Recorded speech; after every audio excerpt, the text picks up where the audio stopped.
안녕하십니까. 반갑습니다. 교회 소식 전해드리겠습니다.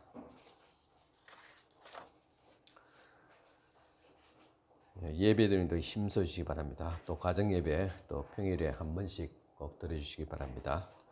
오늘 2부 예배는 리브가 헌신 예배로 드리게 되겠습니다. 우리 4월달 예배는 또 성교 예배로 드리고 있습니다. 또 충계신방 이번 주간에는 수요일날 6구역 하게 되겠습니다. 또 생명의 삶 큐티 5월로가 나왔습니다. 받아가시 바랍니다. 또 도론 주일 마지막 주일입니다. 각 성교에 원례가 예정되어 있습니다. 또 교우 소식입니다. 우리 김정혜 권사님께서 발목 골절로 지금 지산 정형외과에 입원 중에 있습니다. 기도해 주시길 바랍니다. 교회 소식 이상입니다. 이 시간 우리 다 같이 일어서서 예배 기도 드리겠습니다.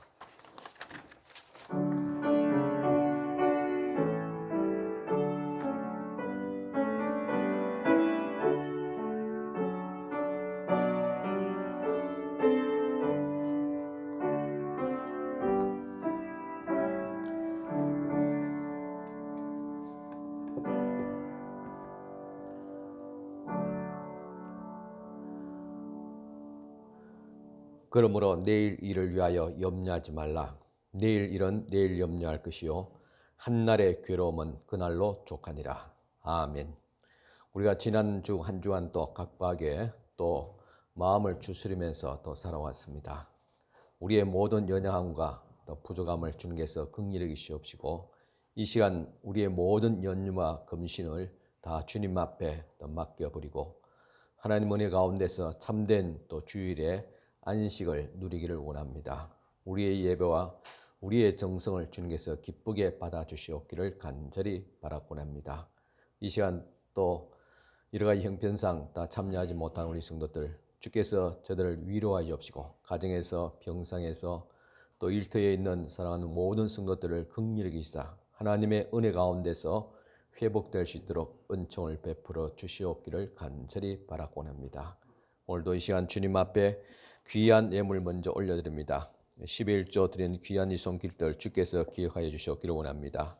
첫 예물을 주님 앞에 드렸음에 모든 물질이 더욱 거룩하며 온전하게 하옵시고 더욱 복될 수 있도록 도와주시옵기를 원합니다. 손실이 없도록 하옵시고 더 풍성한 물질의 복을 다하여 주시옵소서. 또 주님 앞에 감사하며 귀한 예물 올려드립니다. 하나님의 은혜로 회복하게 하심을 감사하며 범사에 감사하며 또 생일을 감사하며 하나님 우리 집에 또 신방을 또 해서 은혜 많이 받게 하심을 또 감사하며 또 아버지의 건강을 또 회복시켜 주심을 또 감사드리오며 또 함께 하신 주님 은혜에 감사하며 언제나 지켜주신 은혜에 또 감사합니다. 범사에 감사하며 또 부활절 예배 헌금 드렸습니다. 범사에 감사하며 또 하나님 앞에 감사하며 귀한 또 예물들 올려드립니다. 주께서 이 손길을 기억하여 주시옵기를 원합니다. 늘 감사하며 또 주님 앞에 또 우리 감사하는 마음으로 주님 앞에 드린 귀한 이 손길들을 기억하여 주시옵기를 원합니다. 믿음대로 기도대로 이루어 응답되어지게 하옵소서. 또 예배당 환경 봉사 예물로 주님 앞에 드립니다. 저들의 귀한 손길을 통해서 하나님의 교회가 더 아름답게 되어지게 축복하여 주시옵기를 원합니다. 드린 손길을 주께서 복을 다하여 주시옵소서. 또 주님 앞에 성교 구제 장학 건축 예물로 드립니다. 목적한 바대로 아름답게 귀하게 쓰임받게 하옵시고 또 주일에 헌금을 드립니다. 드린 귀한 모든 손길들을 주께서 기억하여 주시옵기를 원합니다. 저들의 형편과 처지를 긍휼히 여기시고 하나님께서 물질로도 도와주시고 특별히 믿음의 복을 다하여 주시옵소서. 또 건강도 다하여 주시옵기를 바라고 원하면서 우리 구주 예수님 이름으로 기도드리옵나이다. 아멘. 앉으시기 바랍니다. 이 시간 최주영 지사님 나오셔서 또 찬양 드리겠습니다.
(11장) 25절, 26절 두 절 말씀 봉독에 올리겠습니다.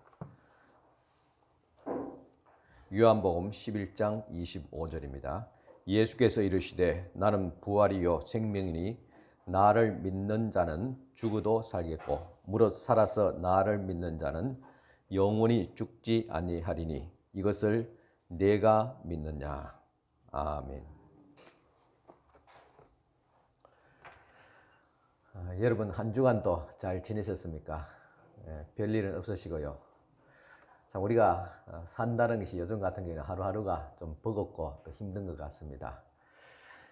평범한 사람이든 비범한 사람이든 세상은 즐거운 일보다는 고통이 더 많다고 말합니다. 여기에서 우리 그리스도인들은 이런 의문을 가지게 됩니다. 하나님이 계시다면, 그리고 그 하나님이 선하고 사랑이 많으시다고, 그리고 만물을 다스리신다면 왜 어린아이들이 꽃도 피워보지 못하고 학대를 당하는가? 참 안타까운 생애를 마감하는가? 또 왜 결혼이 가슴 아픈 이혼으로 끝나고 마는가? 왜 사람들이 암과 같은 질병에 걸리는가? 왜 코로나는 끝이 나지 않는가? 왜 각종 사건, 사고들이 끝나지 않는가? 왜 이 땅에는 전쟁과 기근과 불평등들이 존재하는가? 왜 가난과 학대, 폭력, 불의가 뿌리 뽑히기는커녕 점점점 더 심해져 가는가? 지금 미얀마에는 군부 쿠데타가 일어나서 무장하지 않는 시민 700명 이상이 군인의 총에 의해서 죽었습니다. 그리고 1,500명이 넘는 시민들이 강제 구금 상태에 있습니다. 그런데 국제사회는 별 도움을 주지 못하고 있습니다. 참으로 안타까운 현실입니다. 이렇게 세계는 크고 작은 고통들이 끊이지 않습니다. 고통이 찾아오면 대개 사람들은 세 가지 중 한 가지의 반응을 보이게 됩니다. 첫째, 어떤 이들은 허황된 낙관론에 사로잡혀 있습니다. 그들은 괜찮을 거야, 걱정하지 마, 앞으로 잘 될 거야 라는 말만 앵무새처럼 되풀이합니다. 물론 이렇게 되기를 바라지만은 세상 속에는 고난이 있다는 현실을 직시하지 못하고 있습니다. 둘째는 하나님께 등을 돌리는 사람들이 있습니다. 하나님이 살아계시다면 왜 이런 고난을 허락하셨는가? 그리고 고난 중에 왜 돕지 않습니까? 하나님 나를 갈구십니까? 하면서 욥의 아내처럼 하나님을 원망하고 떠나게 됩니다. 셋째는 현실을 직시하면서도 여전히 희망의 끈을 놓지 않는 사람들도 있습니다. 그들은 하나님이 항상 선하시다고 믿으면서 우리 인생에 정말 많은 고통이 있다는 사실도 압니다. 그리고 고통스러운 현실이 로마서 5장 4절 말씀같이 인내와 연단과 소망을 길러준다는 점을 주목합니다. 동시에 그들은 인생의 어려움에 관해서 철저히 솔직한 모습을 보이게 됩니다. 바로 우리가 지녀야 할 모습입니다. 그래서 고통이 다가오면 고통 앞에서 우리는 솔직한 반응을 보여야 합니다. 성경 속에서 생생하게 표현된 고난들이 많습니다. 다윗의 탄식시입니다. 내 하나님이여, 내 하나님이여, 어찌 나를 버리셨나이까? 어찌 나를 멀리하여 돕지 아니하시오며 내 신음소리를 듣지 아니하시나이까? 내 하나님이여, 내가 낮에도 부르짖고 밤에도 잠잠하지 아니하오나 응답하지 아니하시나이다. 시편 22편 말씀입니다. 하나님, 하나님, 어찌 나를 버렸었습니까? 나를 멀리서 돕지 않습니까? 나의 이 신음소리를 듣지 않습니까? 내가 밤에도 낮에도 밤낮 부르짖어도 주님께서는 왜 응답하지 않습니까? 다윗은 여기서 자신의 솔직한 심정을 막 쏟아내고 있습니다. 여러분들도 이런 기도를 해본 적이 있습니까? 하나님은 우리가 고통 앞에서 고통 없는 척 스스로 속이기보다는 현실을 직시하면서 솔직하게 그 고통을 토로해내는 것을 기뻐하십니다. 그래서 예수님께서도 이렇게 말씀하셨습니다. 마태복음 5장 4절 애통하는 자는 복이 있나니 그들이 위로를 받을 것이며, 하나님 앞에 솔직하게 힘들다고 고백해야지 하는 것에서 위로해주는 복을 주시게 되는 것입니다. 예수님의 절친한 친구였던 나사로의 두 여동생인 마리아와 마르다의 이야기입니다. 예수님은 이 나사로의 가정을 사랑하셨습니다. 그럼에도 나사로가 죽게 되었다는 소식을 듣고서도 그대로 두었을 뿐만 아니라 그의 장례식에도 참석하지 못했습니다. 예수님은 나사로가 죽은 지 나흘이 지났어야 겨우 찾아오셨습니다. 참으로 이해되지 않는 행보였습니다. 그래서 자매 중에 성격이 급한 마르다는 당장에 예수님께 불만을 토로합니다. 요한복음 11장 21절에 주께서 여기 계셨더라면 내 오라버니가 죽지 아니하였겠나이다. 말은 이렇게 점잖게 표현하지만 그 내막인즉 예수님 도대체 어디에 계셨습니까? 그리고 이제야 오셨습니까? 저희 오빠가 죽어가는 동안에 어디서 뭘 하고 계셨습니까? 당신은 말씀 한마디로 바다를 잠잠하게 하셨습니다. 당신은 눈먼 사람을 보게 했습니다. 당신은 빵 한 광주리와 생선을 가지고 또 수천 명을, 적은 보리떡 5개와 물고기 2마리로 수천 명을 배불리 먹였습니다. 당신은 물로 포도주로 바꾸었습니다. 하지만은 당신이 친구라고 여기는 저희가 두려움과 절망, 비통 속에 있었는데 왜 멀리 계셨습니까? 왜 빨리 오시지 않았습니까? 왜 도와주지 않았습니까? 이렇게 따져들었습니다. 동생 마리아는 마르다보다도 씩씩거리지 않았지만은 서운하기는 마찬가지였습니다. 마리아는 예수님의 면전에 따지는 대신에 절망해서 집에서 나오지 않았습니다. 소위 삐졌습니다. 오빠가 이미 죽은 마당에 예수님께 따져서 무슨 소용인가? 아무래도 예수님은 우리가 생각했던 그분이 아닌가 봐. 아니면 그분이 맞기는 하지만은 대사에 바빠서 우리 같은 자들을 거들떠 보지 않는 분인지도 몰라. 이렇게 생각을 했던 것입니다. 예수님이 직접 부르신 뒤에야 비로소 마리아는 그분을 보러 나갔습니다. 그리고 그녀의 말도 마르다와 똑같았습니다. 주께서 여기 계셨더라면 내 오라버니가 죽지 아니하였겠나이다. 마르다는 예수님이 오시자 말자 대놓고 원망했고, 마리아는 삐져서 예수님이 오셔도 나가지 않았습니다. 마르다는 솔직 담백한 자였고 마리아는 아주 정직이고 소심한 자였습니다. 두 자매는 성품이 다 다르지만은 한 가지의 결론에 이르게 됩니다. 예수님이 우리를 실망시켰다. 하지만 멀리 계셔서 우리를 도우시지 못할 것 같았던 예수님이 사실은 우리가 생각하는 것보다 오히려 더 가깝게 계시다면, 우리의 관심이 없는 것처럼 보이지만은 예수님이 사실은 우리의 상상보다 더 훨씬 우리를 위하고 계시다면 어떨까요? 구약 성경 욥기는 고난받는 자의 교과서입니다. 고난의 원인과 과정 그리고 결과를 보여주고 있습니다. 그런데 욥이 고난받기 전에 영적 세계에서 하나님과 사탄이 논쟁하는 것이 먼저 나와 있습니다. 욥기에서 1장 6절에서 12절에 기록되어 있습니다. 그리고 하나님의 허락하에서 제한적으로 욥이 고난의 시작이 됩니다. 그런데도 그 고난의 과정들은 너무나도 혹독했습니다. 결국 욥은 고난 중에서 자신의 죄를 고백하고 부활하신 예수님을 만나게 됩니다. 여기에서 우리가 영적 안목으로 바라보아야 할 것은 욥의 고난이 진행되는 중에 하늘에서는 욥을 두고 하나님의 영과 그리고 사탄의 영들의 싸움이 있었다는 것을 짐작할 수 있습니다. 결국 하나님께서 사탄을 거두어내시고 욥을 죽음 직전에서 구원하여 주시고 오히려 더 축복하여 주시게 됩니다. 이처럼 나사로가 죽었을 때도 예수님은 나사로의 죽음을 두고 사탄과 담판을 벌였으리라고 짐작합니다.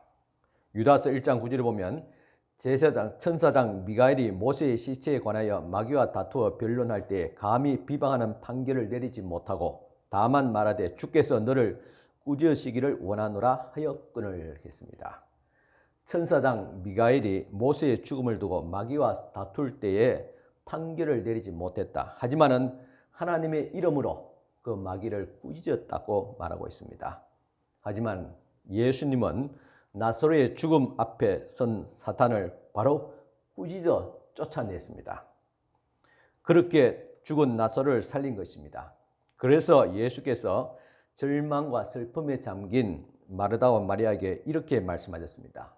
요한복음 11장 25절 26절 오늘 말씀입니다. 예수께서 이르시되 나는 부활이요 생명이니 나를 믿는 자는 죽어도 살겠고 무릇 살아서 나를 믿는 자는 영원히 죽지 아니하리니 이것을 내가 믿느냐고 했습니다. 그럴 때 마르다와 마리아는 장차 그렇게 될 줄을 믿습니다 했습니다. 그렇지만 주님은 지금 나사로의 죽음을 붙잡고 있었던 사탄을 물리치시고 지금 너의 오라비를 고쳐주겠다. 이 사실을 믿느냐는 것입니다. 이 말씀의 두 자매의 생각은 먼 미래에 이루어질 것을 그런 일이라고 생각했지만은 그러나 바로 지금 이루게 됩니다. 왜냐하면 지금 사탄의 손에서 이 나사로를 주님께서 구원하시려고 하시기 때문입니다. 욥의 경우도 그랬고 나사로의 경우도 그랬습니다. 두 경우 모두 이면의 이야기가 있었습니다. 오늘 우리들의 삶에도 여러 가지 어려움과 문제와 시련과 고통이 있습니다. 보이는 것이 다가 아닙니다. 우리의 현실 이면은 영적인 싸움이 있다는 사실입니다. 하나님과 사탄 간에 세상에 보이지 않는 영적 전투가 벌어지고 있습니다. 물론 이미 승리한 싸움입니다. 하나님의 세계에는 우리가 이해하지 못할 것, 우리가 보지 못하는 것들이 있습니다. 그래서 성경에 나타난 하나님의 영적 세계를 우리가 조금이라도 볼 수 있다면 고통과 슬픔을 바라보는 우리의 시각이 완전히 달라질 것입니다. 고난 속에 하나님의 부재처럼 보이는 것이 사실은 전혀 그렇지 않습니다. 왜 하나님께서 도와주시지 않느냐? 다윗도 그렇게 하나님 앞에 탄식했지만은 하나님께서 도와주시는 게 아니라 하나님께서는 우리를 돕기 위해서 영적 전투를 벌이고 있다는 사실입니다. 예수께서 나사로가 죽었다는 소식을 듣고서도 이틀을 더 머무셨던 것은 죽은 나사로를 살리기 위해서 기도하시면서 영적 싸움을 하셨으리라고 짐작합니다. 이렇게 준비하신 예수님은 당장 죽은 나사로를 살릴 수 있었지만은 그 전에 먼저 슬퍼하셨습니다. 예수님은 망가진 상황을 바로잡기 전에 그 상황 속으로 들어가서 고통을 함께 나누셨던 것입니다. 이분이 바로 우리 주 예수 그리스도이십니다. 예수님은 현실을 직시하지 않는 채 담담하게 계시지 않았습니다. 예수님은 이 마리아와 마르다의 이 절망적인 고통 속에서 그 앞에서 또한 신앙적인 못한 이 자매의 모습을 꾸짖지도 않았습니다. 그저 그들을 불쌍히 여기시면서 그들의 상황 속으로 들어갔습니다. 예수님은 그들의 상황을 고치기 전에 먼저 슬픔을 겪고 함께 나누었습니다. 그래서 이사야는 이렇게 예언했습니다. 이사야서 53장 3절에 5절, 9절에서 12절입니다. 그는 간고를 많이 겪었으며 질고를 아는 자라. 그는 실로 우리의 질고를 지고 우리의 슬픔을 당하였거늘 그가 책찍에 맞음으로 우리가 나음을 받았도다.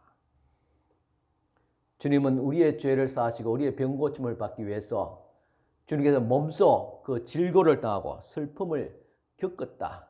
우리의 슬픔과 고통 속에 들어왔다는 것입니다. 그는 강포를 행하지 아니하고 그의 입에 거짓이 없었으나 여호와께서 그에게 심한 상함을 받게 하시기를 원하사 질고를 당하게 하셨은즉 그가 자기 영혼에 수고한 것을 보고 만족하게 여길 것이라. 그가 자기 영혼을 버려 사망에 이르게 하며 범죄자를 위하여 기도하였느니라. 이사야는 예수께서 우리를 구원하시기 위해서 이미 우리 고통을 처절하게 겪으시고 그리고 그 고통받는 우리를 위해서 기도하셨다고 예언하고 있습니다. 나사로의 병들었다는 소식을 듣고서도 이틀을 머무셨던 시간이 바로 이런 시간이었으리라고 짐작합니다. 두 자매가 예수님을 기다리면서 원망했던 바로 그 시간이었습니다. 이 사실을 안다면 왜 하나님께서 우리를 돌아보지 아니하십니까? 왜 하나님께서 나를 갈구십니까? 하고 어리석게 원망하지 않을 것입니다. 오늘 또 예수님은 우리의 고통받는 상황 속에 들어와 계십니다. 그리고 우리의 망가진 구석과 우리 주변에 망가진 것을 바로 잡기를 또 고치기를 원하십니다. 그러기 위해서는 우리는 내가 망가졌다, 나는 파산했다는 사실을 인정해야 됩니다. 인정하지 않더라도 예수님은 우리의 모든 망가진 사실을 알고 우리를 긍휼히 여기시고 그 아픔을 공감해 주십니다. 지금 망가진 것, 이것이 바로 우리의 현실입니다.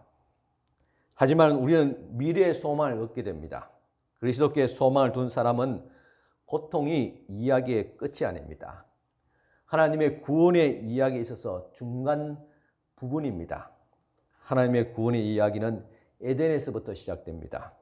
저희 설교도 아직 끝나지 않았습니다. 이제 중간 부분입니다.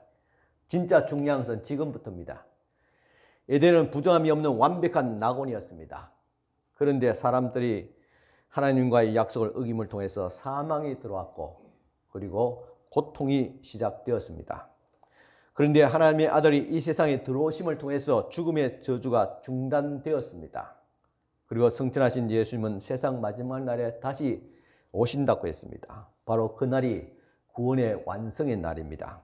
그리고 하나님의 나라가 다시 회복될 것입니다. 이것이 바로 하나님의 구원의 이야기입니다. 그런데 우리의 이야기는 하나님의 구원의 이야기의 중간에 있습니다. 그래서 우리의 이야기는 끝이 나지 않았다는 말입니다. 죽음과 부패, 파괴, 슬픔, 이것은 우리 인생의 마지막이 아닙니다. 신음과 슬픔, 고통이 가득한 현재 우리 삶은 낙원에서부터 시작해서 또 낙원에서 끝나는 하나님의 거대한 서사시의 중간 부분입니다. 요한계시록 21장 1절에 5절입니다. 또 내가 새 하늘과 새 땅을 보니 처음 하늘과 처음 땅이 없어졌고 바다도 다시 있지 않더라. 또 내가 보매 거룩한 성 새 예루살렘이 하나님께로부터 하늘에서 내려오니 그 준비한 것이 신부가 남편을 위하여 단장한 것 같더라. 내가 들으니 보좌에서 큰 음성이 나서 이르되 보라, 하나님의 장막이 사람들과 함께 있으매 하나님이 그들과 함께 계시리니 그들은 하나님의 백성이 되고 하나님은 친히 그들과 함께 계셔서 모든 눈물을 그 눈에서 닦아주시니 다시는 사망이 없고 애통하는 것이나 곡하는 것이나 아픈 것이 다시 있지 아니하리니 처음 것들이 다 지나갔음 이르라. 보좌에 앉으신 이가 이르시되 보라 내가 만물을 새롭게 하노라 하시고 또 이르시되 이 말은 신실하고 참되니 기록하라 하시고 라는 이 말씀이 이루어질 때 그때야 비로소 우리의 고난의 이야기가 끝이 납니다. 그래서 소망이라는 것은 현재에 있으면서도 하나님의 미래를 바라보는 것입니다. 현재의 고난이 현실이기 때문에 그 고난의 무게는 크겠지만은 미래의 하나님이 다가오게 되면 오히려 지난 일들이 꿈같이 되어질 것입니다. 그래서 언젠가 우리는 이 모든 슬픔이 바로 꿈이 될 것입니다. 오늘 여러분도 고통을 당하고 있습니까? 슬픔을 당하고 있습니까? 어려움을 겪고 있습니까? 멀지 않는 미래에 이 모든 것들이 마치 꿈과 같이 사라지게 될 것입니다. 이 땅에서 고난을 겪으면서 내세에 단단한 소망의 닷을 내린 사람들은 훗날에 죽음과 슬픔, 애통과 고통이 단순히 악몽의 일부인 것처럼 담담하게 돌아보게 될 것입니다. 모든 슬픈 일이 한낱 꿈에 불과할 것입니다. 그리고 악몽을 꾼 덕분에 우리들은 영생을 훨씬 더 기쁘게 즐기게 될 것입니다. 여러분들도 악몽을 꾸어본 적이 있습니까? 악몽에서 깨어났을 때 그 모든 상황이 꿈이었다는 사실을 알고 가슴을 쓸어내렸던 적이 없으십니까? 어릴 때는 부모님이 교통사고로 죽었다는 소식을 들었습니다. 우리가 살던 집에 불이 났습니다. 그리고 가족들은 뿔뿔이 흩어지고 혼자 살아남았습니다. 그런데 깨어보니 꿈이었습니다. 참으로 다행입니다. 저는 목사로서 종종 이런 꿈을 꿀 때가 있습니다. 제가 엄청나게 큰 소위 말하는 대형교회 담임 목사 후보로 선정되어서 설교를 하게 됩니다. 그런데 강단에 섰는데 설교 원고를 가져오지 않았습니다. 수천 명의 회중들은 저를 바라보고 있습니다. 이 난감한 상황에서 꿈이 깨이게 됩니다. 아쉽기도 하지만 한편으로 다행스럽게 생각됩니다. 그리고 지금은 작은 강단이지만 여기서 준비된 말씀을 가지고 설교할 수 있다는 것이 얼마나 감사한 일입니까? 그리고 제가 범물제일교회 올 때 본교회에 와서 설교를 하지 않았습니다. 그냥 보내드린 설교 테이프 하나를 듣고 결정해 주셨습니다. 저는 지금도 여러분 대단한 믿음의 사람이라고 생각합니다. 물론 기도하고 그렇게 결정하셨겠지요. 그래서 여러분의 선택에 후회가 되지 않습니까? 저도 그렇게 되지 않기 위해서 부단히 노력을 하고 있습니다. 그런데 좀 힘드네요. 우리는 꿈에서 깨어날 때 끔찍한 상황이 지나갔다는 안도감을 느낄 뿐만 아니라 돌아온 일상이 전보다도 훨씬 더 기쁘고 그리고 즐기게 됩니다. 천국의 삶이 바로 그런 것입니다. 이 땅에서 여러분의 상황이 고통이 크면 클수록 천국의 기쁨은 더 크게 될 것입니다.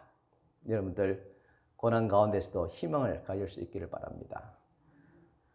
우리는 죽어도 살 것입니다. 악몽이 깨고 진짜 현실이 완전히 회복될 것입니다. 그때 하나님의 나라를 더 이상 바라보고만 있지 않습니다. 왜냐하면 하나님의 나라가 바로 현실이 되었기 때문입니다. 여러분 이 사실을 믿습니까? 사도 바울이 말입니다. 고린도서 13장 12절 우리가 지금은 거울로 보는 것 같이 희미하나 그때는 얼굴과 얼굴을 대하여 볼 것이요 라는 말씀같이 지금은 세상이 선명하고 하나님의 나라가 희미하게 바라보여질 수도 있습니다. 하지만 그날에는 하나님이 선명하게 보이고 이 세상은 희미하게 사라지게 될 것입니다. 이것은 진실입니다. 나사로의 죽음을 두고 예수님을 원망한 마르다와 마리아, 이 상황을 예수님을 또 그래서 바라보시며 그리고 이 상황을 예수님을 비꼬는 기회로 삼았던 구경꾼들 그리고 이 죽음의 현실에 대해서 분노하셨던 주님, 이것이 당시의 현실이지만은 마르다와 마리아는 하나님의 미래를 살짝이나마 보게 되었습니다. 예수님은 하늘 아버지께 기도하시고 나서 친구의 무덤을 향해서 큰 소리로 명령했습니다. 나사로야 나오라. 그러자 죽었던 사람이 제 발로 걸어서 무덤에서 나왔습니다. 이것이 마리아와 마르다에게 약속한 미래이자 현실임을 잠시나마 보게 되었던 것입니다. 오늘 우리들도 때로는 고통 속에서도 하나님의 은혜를 체험할 때가 종종 있습니다. 이 은혜가 바로 약속된 미래를 잠시나마 체험하는 것입니다. 그러므로 우리는 이 고통과 싸워야 될 분명한 이유가 있습니다.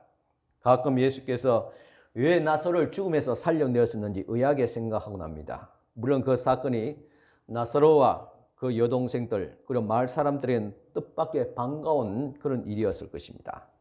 또한 그것은 예수님이 자연보다도 심지어 죽음보다 강함을 증명해 보여주신 사건이기도 합니다. 하지만 나사로는 다시 결국 죽게 됩니다. 죽었습니다.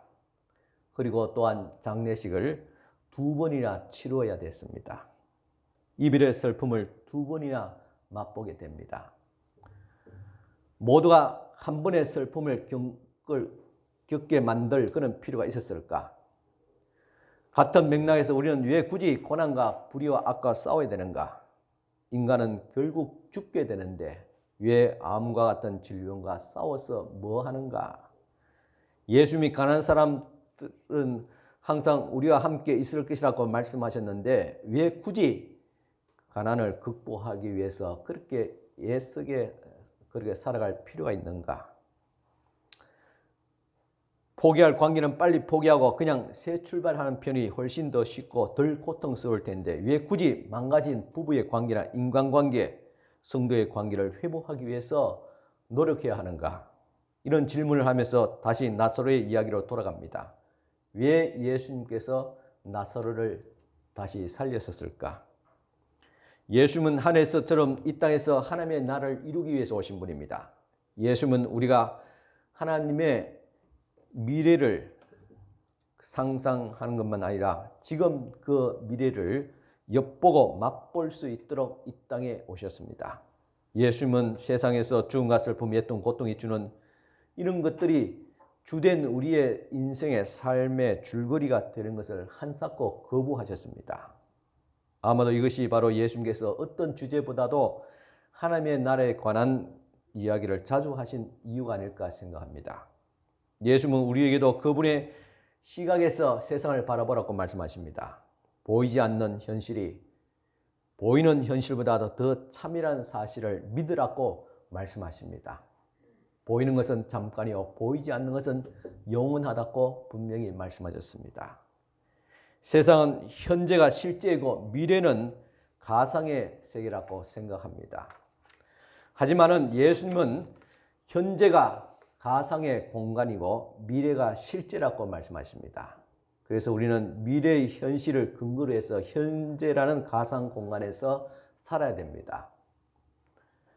그래서 예수께서 누가복음 17장 21절에 하나님의 나라는 너희 안에 있느니라고 말씀하신 것입니다. 하나님의 나라를 가져오셨고 그리고 우리 속에 심어주셨습니다. 미래의 현실을 오늘날 우리 속에 심어주셨다는 사실입니다. 그래서 예수님은 하나님의 나라와 반대가 되는 지금의 현실의 상황들과 맞서 싸웠습니다. 그래서 죽은 자도 살리고 병든 자를 고치시고 포로된 자를 다시 놓아주셨습니다. 예수님께서 가르치는 주기도문에도 주님의 뜻이 나와 있습니다. 나라가 임하오시며 뜻이 하늘에서 이루어진 같이 땅에서도 이루어지이다. 예수님이 이렇게 기도하라고 가르친 것은 그분과 함께 이 싸움에 동참하라는 뜻입니다. 그래서 우리들도 무덤을 향해서 죽음을 향해서 나오라고 담대하게 외쳐야 됩니다.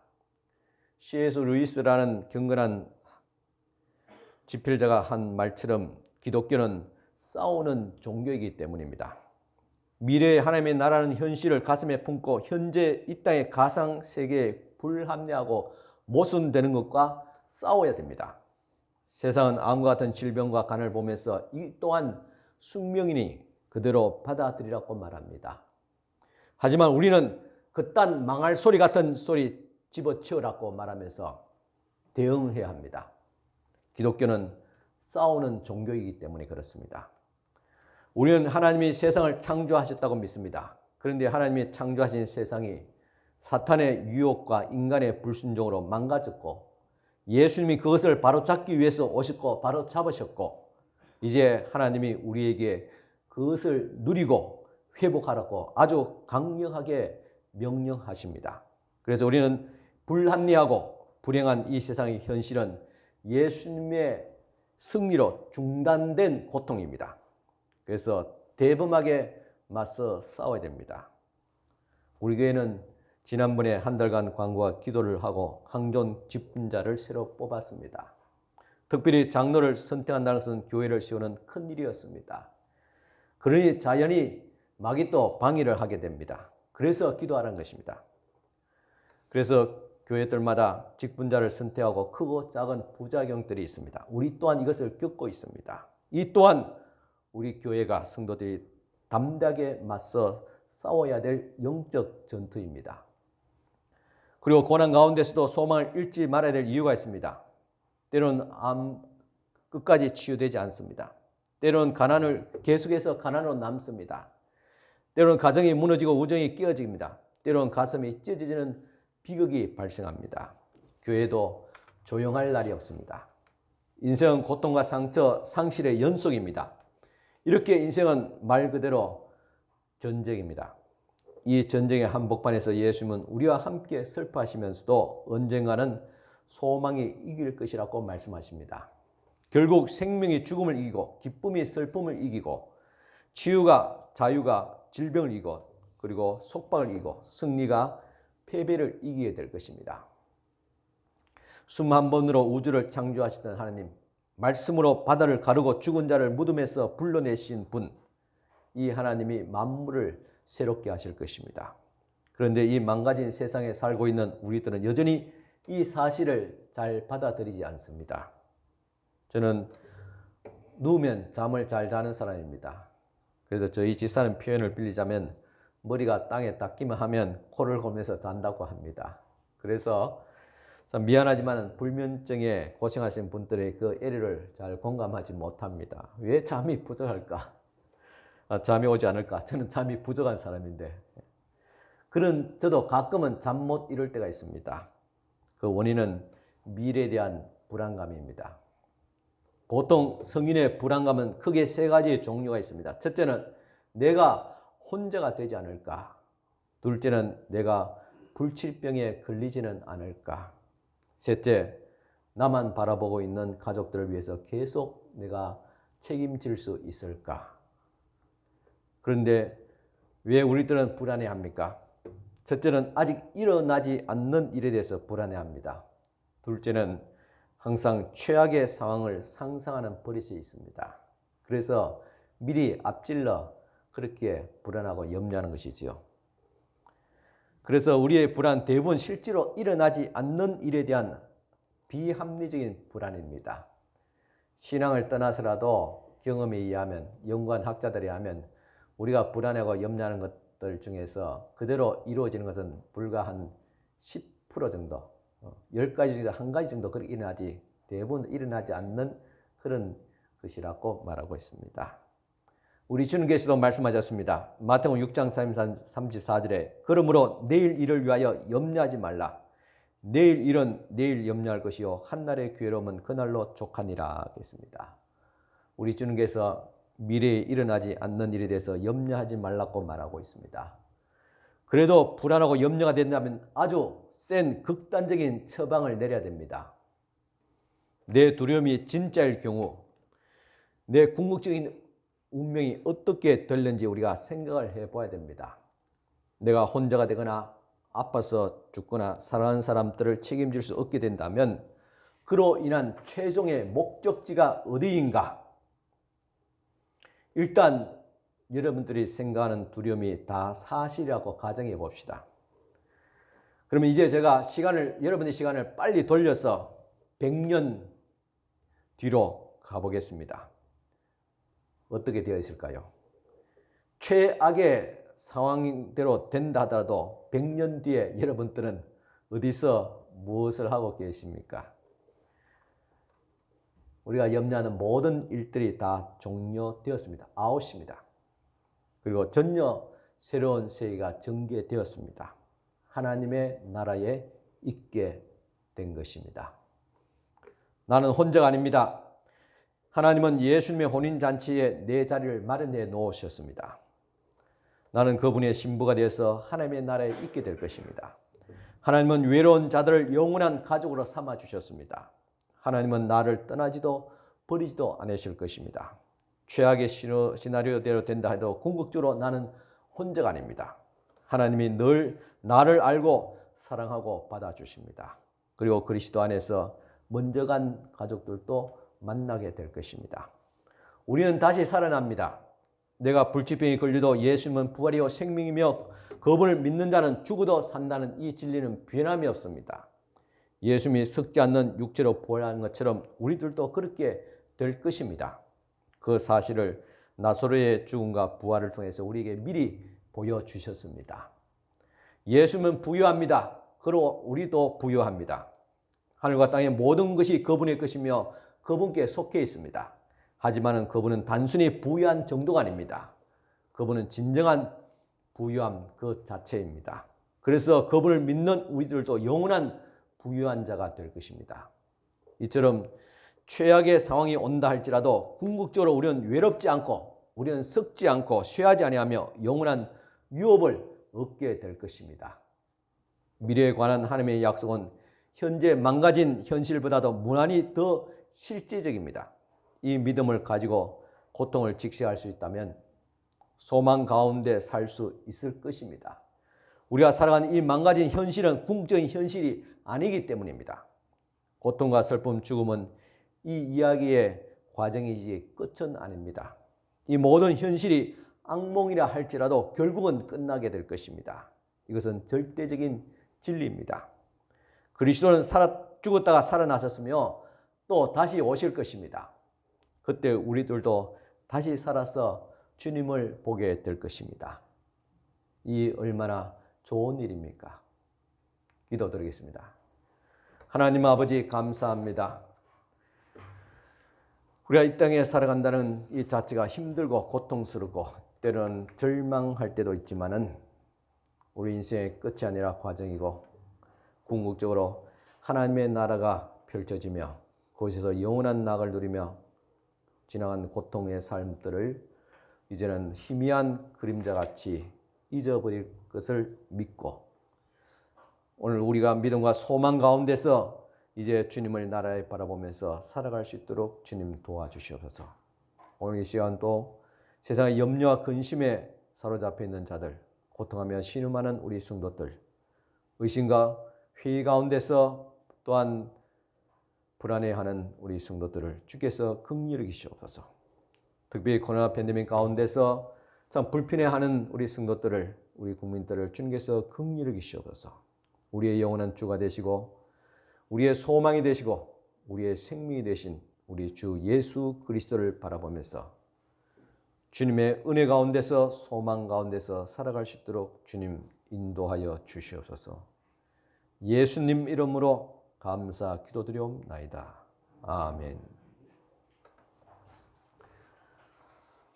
찬송가 492장 제가 드리겠습니다. 여러분 속으로 그렇게 또 따라 부르시기 바랍니다. 492장 찬송가입니다.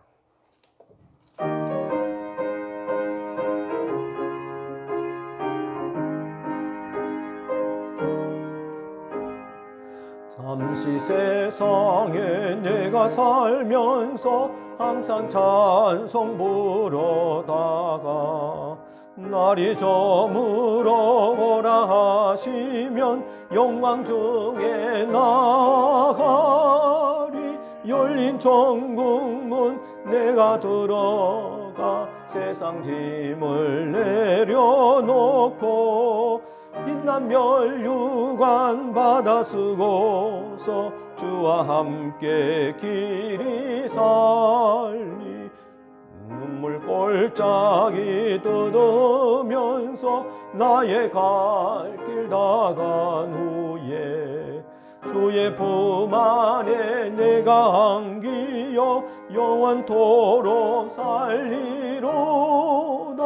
열린 천국문 내가 들어가 세상 짐을 내려놓고 빛난 멸류관 받아 쓰고서 주와 함께 길이 살리. 나의 가는 길 멀고 험하며 산은 높고 골은 깊어 고난 나의 몸 쉴 곳 없어도 복된 날이 밝아오리. 열린 천국문 내가 들어가 세상 짐을 내려놓고 빛난 멸류관 받아 쓰고서 주와 함께 길이 살리. 한숨 가시고 죽음 없는 날 사모하며 기다리니 내가 거리던 주를 배울 때 나의 기쁨 넘치리라. 열린 천국문 들어가 세상 짐을 내려놓고 빛난 멸류관 받아 쓰고서 주와 함께 길이 살리.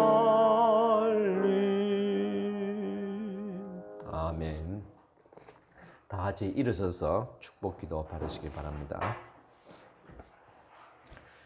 지금은 우리 주 예수 그리스도의 은혜와 하나님의 크신 사랑과 성령님의 감화교통 충만하신 은총이 하나님의 나라를 바라보면서 이 땅에서 소망 가운데서 살아가기를 원하는 사랑하는 모든 우리 성도들 머리 위와 그리고 사랑하는 조국 대한민국과 온 인류 위에 지금부터 영원토록 함께 있을지어다.